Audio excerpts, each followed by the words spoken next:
এই চুড়িটাতে সুতা পেঁচানো ভালো হয়নি দেখে আমি ফেলে দিয়েছিলাম। আজকে ময়লা ফেলার সময় মা বলতেছিল এটা কি তোর কাজে লাগবে, বললাম দাও তো, এটা দিয়ে আমি কিছু একটা করে দেখি। হাতের কাছেই ছিল পুঁতি, তো ভাবলাম এটা দিয়ে একটু অন্য কিছু ট্রাই করা যাক। অনেক তো কুন্দন পাথর দিয়ে চুড়ি বানালাম। এই পুঁতিটা আমার খুবই পছন্দের, কিন্তু যেহেতু চুড়িতে খয়েরি সুতা পেঁচানো ছিল, যার কারণে এই পুঁতিটা চুড়ির উপরে দেওয়ার পর একদমই ভালো দেখা যাচ্ছিল না। মানে চুড়ির সাথে এই পুঁতিটা কোনোভাবেই যাচ্ছিল না, যার কারণে আমি বানানোর পর সাথে সাথেই আবার খুলে ফেললাম। ভাবলাম এটা যেহেতু যায় নাই, তো আমার এখানে পুঁতিগুলাই নষ্ট, এটা আমি তো পরবই না, এভাবেই পরে থাকবে। এটা খুলেই আমি আবার নিয়ে নিলাম গোল্ড কালারের পুঁতি। সেমভাবে আবার একটা একটা করে পুঁতি একটা সুতোতে বেঁধে তারপর হচ্ছে আমি জরি সুতা দিয়ে আবার পেঁচিয়ে নিব।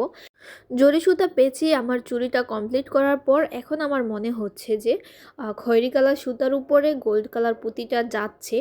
কিন্তু তোমরা অবশ্যই কমেন্ট করে জানাবে আগের পুঁতিতে ভালো লাগছিল নাকি এখনকার পুঁতিতে চুড়িটা ভালো লাগতেছে।